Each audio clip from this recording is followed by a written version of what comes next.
PS3, pessoal, trabalha com geometrias, plano espacial, geometria analítica, números complexos, polinômios, equações polinomiais e matemática financeira. Tá? Esses são os itens importantes para a prova do PS3. E normalmente vocês vão encontrar uma questão de cada assunto. Normalmente. Tá? Então é o seguinte, pessoal. Começando aí com a geometria plana espacial, as questões de. Esse tinha som. Então aqui é o seguinte, ó. A área de triângulos. Aqui, ó, no volume. Aí dou um pouco os vídeos para vocês. Lembrando, área de triângulos, triângulo equilátero, todas as relações para triângulos equiláteros, né? Polígonos regulares, pessoal, relações para áreas, perímetro, apótema, distância centro-vértice, né? Quadriláteros, quadrado, né? Também é um polígono regular, é base de prisma, é base de pirâmides. Então, o que eu posso dizer para vocês? Ó? Na prova da UFSM, a última prova que caiu uma questão de geometria plana pura foi em 2009. Só que a novidade que vocês têm na geometria espacial é uma só, a fórmula do volume. Então é importante que vocês entendam bem entendido a geometria plana. Porque se não sabe a geometria plana, decorar a fórmula do volume não vai adiantar nada para a gente. Então aí é o seguinte, ó, as questões do quadrado, deixa eu voltar aqui, ó, as relações. Eu vou citar também, para vocês darem uma olhada, do hexágono regular. Eu não coloquei os slides do hexágono regular, mas triângulo equilátero, quadrado e hexágono regular são os polígonos planos que mais aparecem em problemas de prismas e pirâmides, porque eles são as bases, e aí as relações vocês têm que lembrar. Adiante. Também, pessoal, a questão dos outros quadriláteros, ó, o retângulo, o losango, o trapézio, né? Lembrar das formas de área do paralelogramo, as famílias de quadriláteros que existem, tá? Círculo, circunferência e suas partes, né? Então aí, ó, centro, corda chamada diâmetro, o raio, né? Elementos, comprimento da circunferência, área, o arco de circunferência também, pessoal, que é uma distância, né? O arco é o raio vezes o ângulo. Semicircunferência, metade da circunferência. Lembrando que na questão de geometria espacial no vestibular anterior caiu uma questão do túnel, que era um semicilindro. E se é um semicilindro, o túnel, a sua base não é uma circunferência, é uma semicircunferência, né? A metade do comprimento da circunferência, a área do círculo, πr ao quadrado, no caso, a área do semicírculo, πr ao quadrado dividido por 2. Então, essas são situações importantes da geometria plana que vocês têm que lembrar. Adiante, vamos lembrar alguns tópicos importantes da geometria espacial. Tá? Então, aquilo que eu disse, ó, pessoal, o que nós temos de novidades?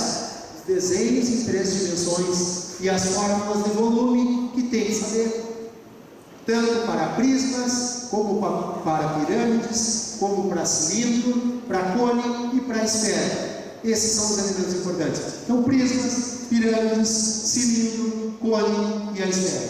Aí estão, pessoal, a área total, prisma e cilindro, área lateral mais 2 vezes a área da base. Lembrando, se o sólido é um sólido maciço. Às vezes a caixinha está sem tampa. Então isso tem que ser considerado na hora da interpretação. Às vezes o cilindro é um cano. Cano, você sabe, não tem base, é só a superfície lateral. Mas para sólidos maciços, é isso que acontece. E as fórmulas do volume: prisma, cilindro, área da base vezes altura, pirâmide, cone, área da base vezes altura dividido por 3, e para a esfera 4/3 de πr ao cubo. Então, as fórmulas do volume para os principais sólidos. Aqui, ó, eu coloquei para vocês a questão da prova anterior, da prova do ano passado, tá? Então aí, ó, nós temos a questão do túnel, que é um semicilindro. Como é que calcula o volume do túnel? Porque o exercício pediu o volume do túnel. Ele tem um diâmetro de 12 metros, portanto um raio 6, o volume é a metade da área da base, com πr ao quadrado sobre 2, vezes o comprimento do túnel. Certo? Simplesmente isso que tinha para fazer. Tá? Bom, adiante. Lembrar também, pessoal, das seções em cones e pirâmides, relações lineares, superficiais e volumétricas. Quando eu relaciono volume com altura, V1 sobre V, H sobre a razão, ao cubo, para ver a equivalência entre grandezas. E quando eu relaciono área com altura, não esquecer a dimensão linear elevada ao quadrado, por um motivo simples. A área em metro quadrado e a altura em metro. Eu não posso comparar metro com metro quadrado. Então, para ver a equivalência de grandezas, elevem a unidade, a medida linear ao quadrado. E quando for com volume, elevem ao cubo. Essa é a ideia da resolução de problemas que envolvem seções em cones e pirâmides. Certo? Vamos adiante, pessoal. A geometria analítica. Certo? A geometria analítica, toda ela baseada no sistema de coordenadas cartesianas ortogonais, as características dos pontos nos quadrantes e as fórmulas principais. Distância entre dois pontos, fórmula muito importante, né, que ela, em toda a geometria analítica, ela é aplicada. A questão do ponto médio também, pessoal, que é uma fórmula de cálculo de média aritmética, uma propriedade de uma PA, os extremos dividido por 2, média aritmética, certo? O que mais nós temos aí na geometria analítica? O estudo da reta, tipos de equações que merecem destaque. Quem são elas? Equação geral e equação reduzida. Normalmente, nas opções lá das alternativas do vestibular, eles vão colocar para vocês ou a equação no formato geral ou a equação no formato reduzido. Então, a gente tem que saber reconhecer, a gente tem que saber obter e a gente tem que saber partir de uma e chegar na outra, saber a característica de cada uma delas. Então, aqui, ó, no primeiro momento, o alinhamento a partir de dois pontos. Quantos de alinhamento determinante igual a zero, chegamos na equação reduzida, equação geral da reta. Qual é a característica da equação geral? Igual a zero. Todos os elementos de um lado e um zero do outro. Essa é a equação geral. Adiante, a equação reduzida. A equação reduzida é a mesma forma de equação da função de primeiro grau. Só que lá na função de primeiro grau é usual colocar ax mais b. Aqui eu usei a notação mx mais n. Por quê? O n é o chamado coeficiente angular e o n é o chamado coeficiente linear. Certo? Então, pessoal, para evoluir de uma equação para outra, basta isolar o y.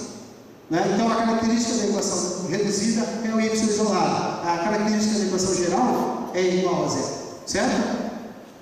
Adiante. As equações são exemplos de cada situação representada nos gráficos. Então, os tipos de retas, suas posições no sistema cartesiano. Primeira situação, reta horizontal, inclinação de 0 graus.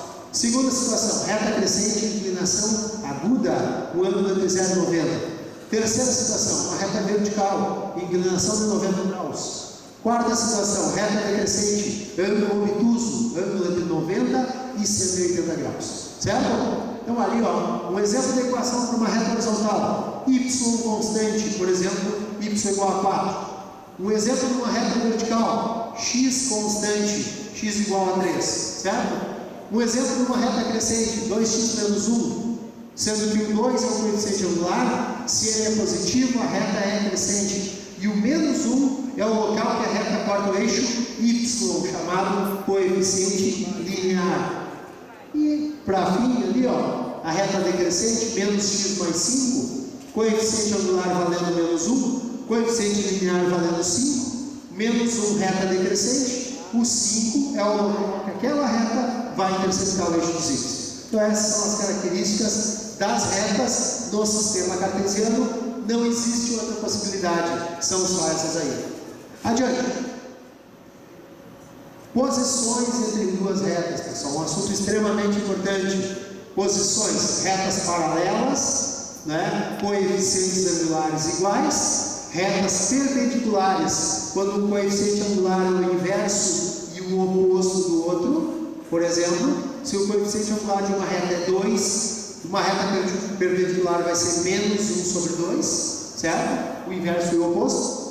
Coeficientes simétricos e inversos entre si. Então, lembrar das condições de paralelismo e perpendicularismo, claro que isso fica explícito, esses coeficientes angulares ficam explícitos nas equações reduzidas da reta.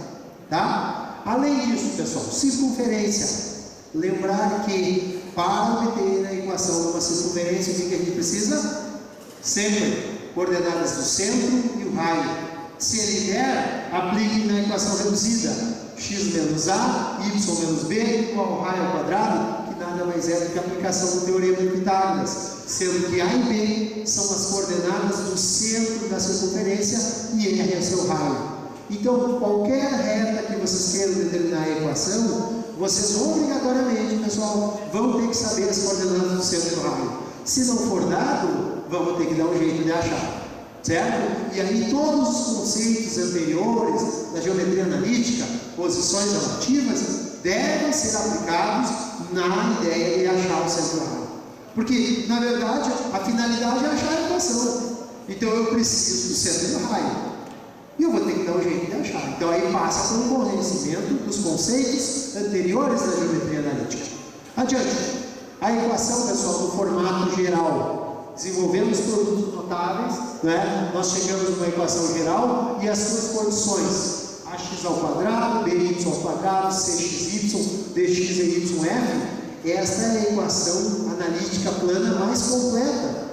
Essa equação pode representar reta, parábola, elipse, hipérbole, quaisquer cônicas.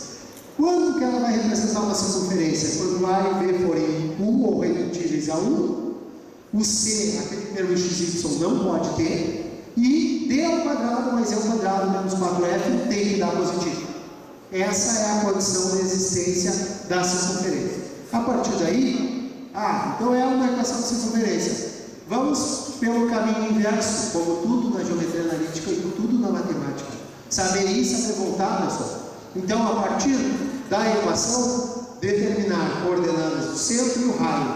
Então, o A é menos D sobre 2, o B é menos E sobre 2, e o raio, duas fórmulas. Qualquer uma delas vocês podem utilizar. Só uma coisa, que fique muito claro: essas 4 fórmulas colocadas aí, 2 para as coordenadas do centro e 2 para o raio, vocês só vão poder utilizar quando A e B valerem 1. Se o A e o B, por exemplo, forem 2, antes de usar essas fórmulas, o que vocês fazem? Dividem toda a equação por 2, porque senão vai dar errado. Certo? Então, ao invés de criar outras fórmulas para vocês, eu prefiro dizer, quando eu tiver x ao quadrado e y ao quadrado iguais a 1, pronto, usem a fórmula do jeito que elas estão. Se não tiver 1, se por um acaso eles colocaram um valor de A 3 e 3, e B também, então aí primeiro façam uma divisão. Torne, porque está escrito ali, redutíveis a 1. Quer dizer, tem que fazer essa simplificação, certo? Que fique claro isso. De repente, vai ter alguém querendo usar as fórmulas aí de maneira errada. Não vai dar certo se vocês não tiverem o A e o B valendo, certo? Bom, essa foi a questão que caiu.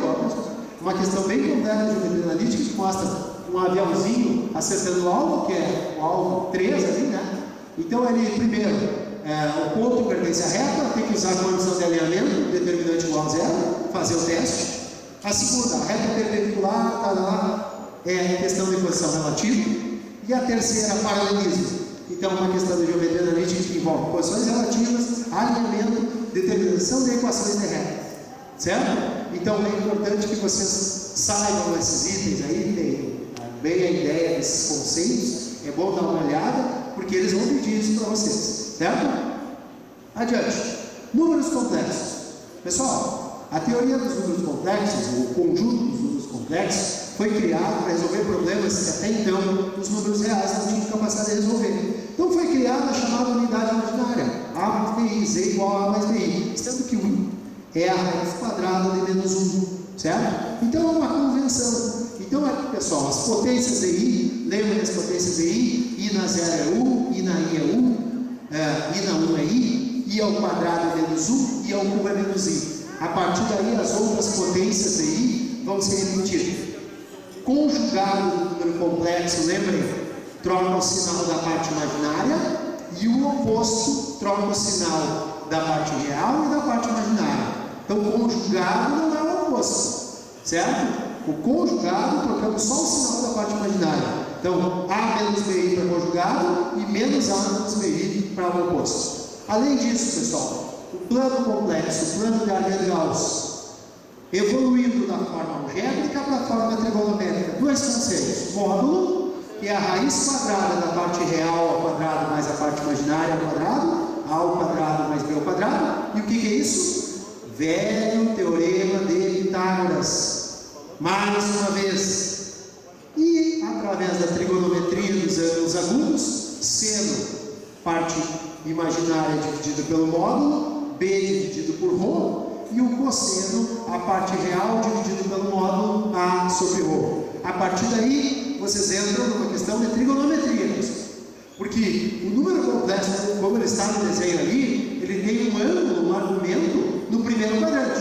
Mas lembrem que o número complexo não necessariamente precisa estar no primeiro quadrante. Ele pode estar em qualquer outro quadrante que não o primeiro. E aí, na hora de colocar o ângulo aqui, ó, cosseno θ mais I seno θ, na hora de definir o θ, você não tem que usar o ângulo do quadrante correto. Então, lembrem, eu já coloquei antes as fórmulas de redução ao primeiro quadrante. Só que no sentido inverso, no sentido de pegar o ângulo lá da tabelinha, o 30, 45 e 60, e transportar ele para o quadrante correto, seja segundo, seja terceiro, seja quarto quadrante. Daí a gente evolui da forma algébrica para a forma trigonométrica. Então, forma algébrica, parte real, parte imaginária, A e B. Forma trigonométrica, ρ e θ, módulo e argumento. Saber ir da forma algébrica para a trigonométrica e vice-versa. Evoluir da forma trigonométrica para a forma algébrica. Certo? Adiante. Vamos falar um pouquinho de polinômios. Pessoal, a parte de polinômios, temos as operações de polinômios, as consequências do polinômio, da divisão pelo método da chave, aquele método que vocês aprenderam de repente lá pela 8ª série, dividendo o divisor, quociente e resto. Ali, ó, o dividendo é igual ao divisor vezes o quociente adicionado no resto, como é a divisão inteira, né? O resto da divisão, teorema do resto, pessoal. Polinômio de qualquer grau, dividido por um binômio de primeiro grau, não esqueça. Teorema do resto, teorema de divisibilidade, dispositivo prático de Breuil-Fini, eles funcionam na divisão de b de x por x menos a. O que é esse x menos a? É uma forma genérica de representar um polinômio de primeiro grau. Então é o seguinte, ali ó, 5x na quarta mais 3x ao quadrado mais 11, dividido por x menos 1, se eu quero o resto da divisão, eu pego a raiz de x menos 1, que é 1, e substituo no polinômio. Então o resto deu 19. É uma questão de valor numérico puro e simplesmente. Né? Lembrando que se o resto der zero, significa que o polinômio é divisível. Quando ele diz assim, divisível, o polinômio é divisível, aquele número lá, ao invés de dar 19, vai dar zero. Então esse é chamado teorema de divisibilidade ou teorema de Alembert, que é uma consequência do teorema do resto. E a partir daqui, nós podemos anunciar o seguinte, ó, uma expansão do teorema da divisibilidade. Se b de x é divisível por x menos a e por x menos b, então ele é divisível por x menos a vezes x menos b. Por quê? Porque para ser divisível, é simples a ideia.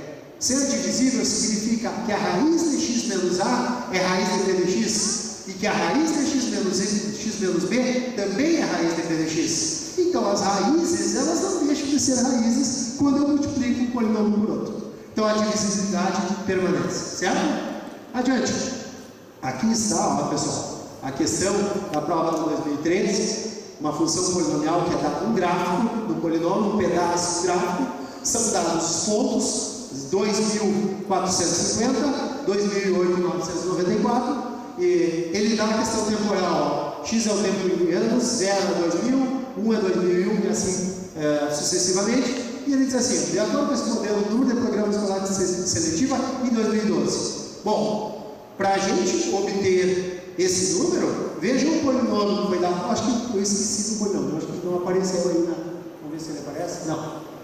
Faltou o polinômio, né? Então, o que acontece? Dado o polinômio com alguns coeficientes desconhecidos, vocês vão pegar os pontos do polinômio, vão substituir na equação. Com que finalidade? Achar os coeficientes que estão faltando e depois vão substituir para 2012 o x correspondente.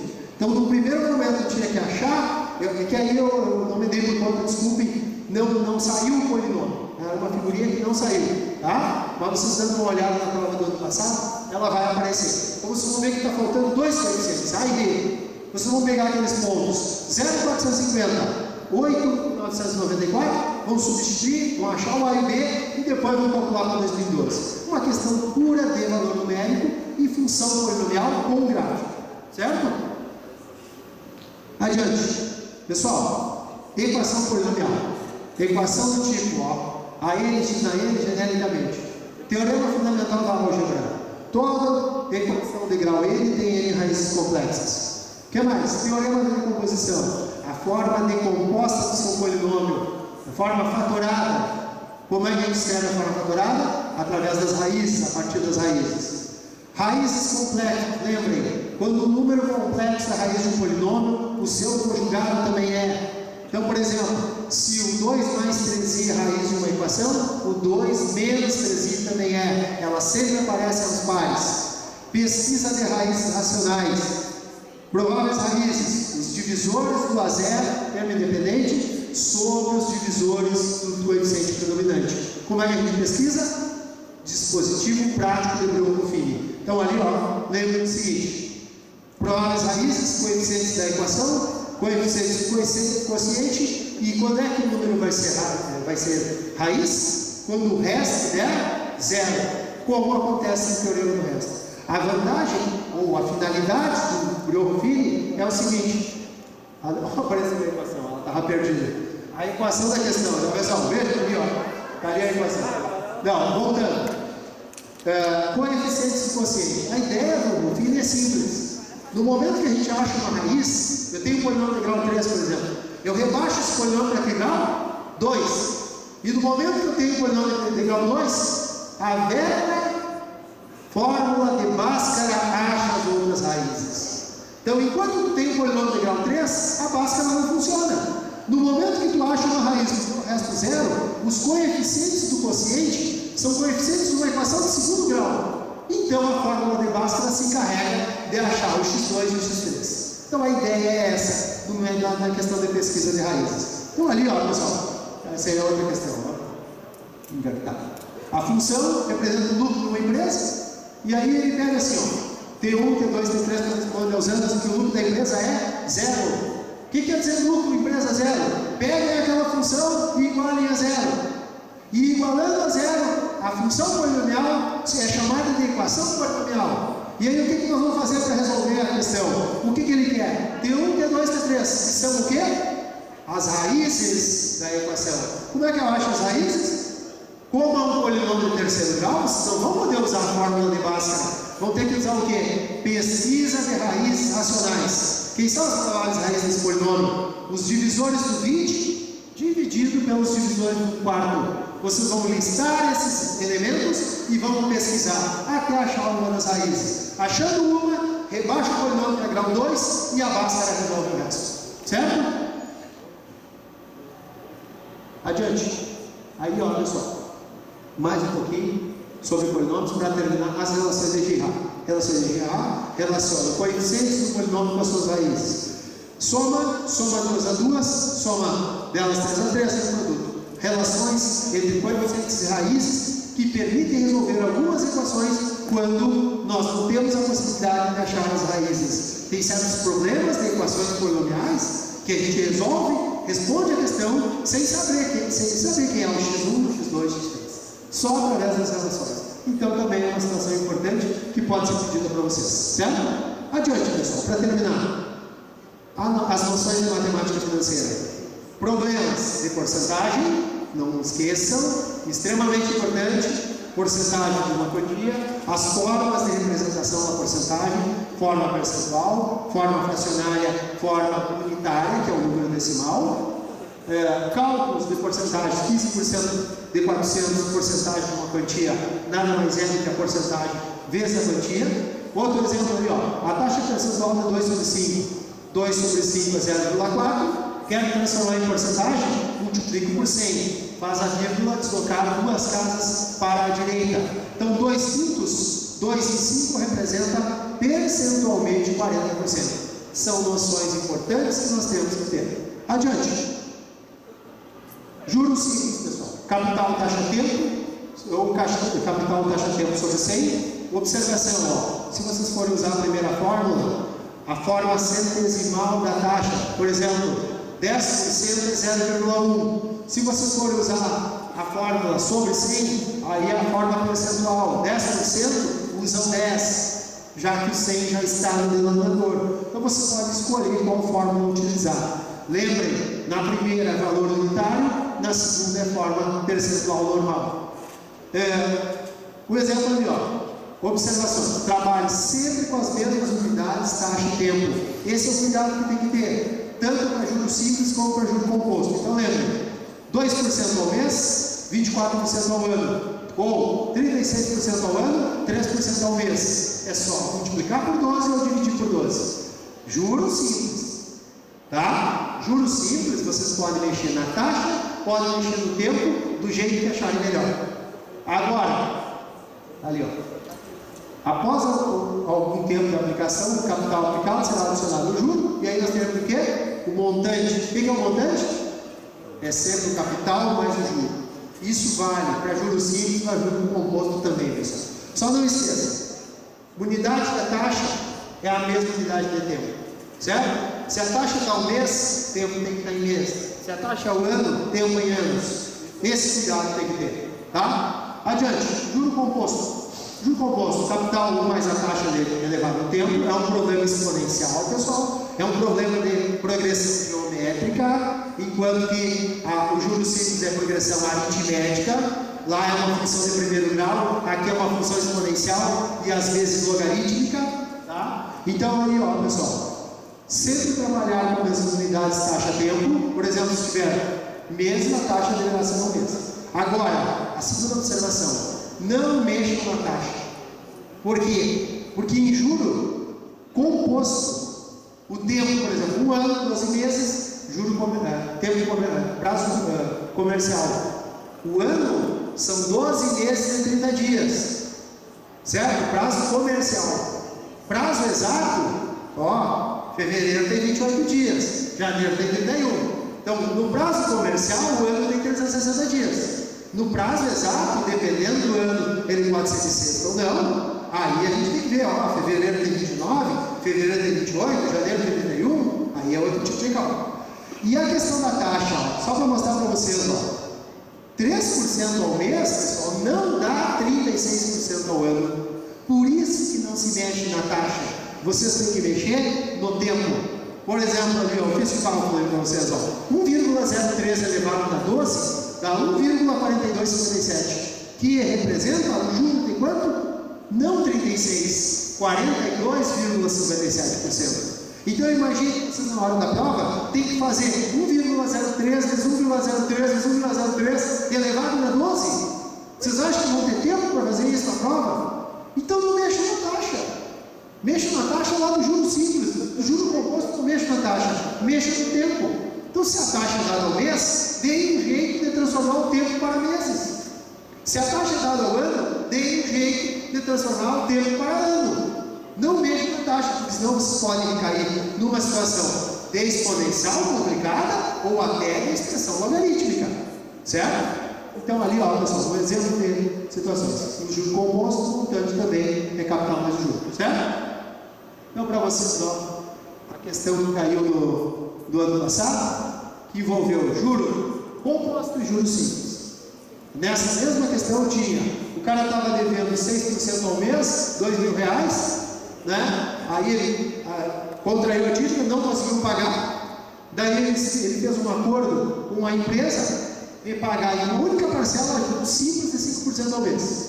Então ele converteu para juros simples, né, aquele juro composto. Mas vejam bem, tem que calcular os dois, porque ele pede no exercício, aceita a proposta total de juros gastos e o desconto obtido. Total de juros é o que ele pagou, com 5% juros simples. Agora, qual é a diferença? É a diferença que ele deveria pagar, que é o juro composto, menos o juro simples. Então tem que calcular os dois e depois fazer a diferença. Certo? Então essa é uma questão bem boa para mostrar para vocês que no mesmo exercício aparece a questão do juro simples e do juro composto. Foi a questão da prova do ano passado, certo? Então pessoal, para vocês aí uma boa prova, tá? Muito sucesso, tudo é bom para vocês.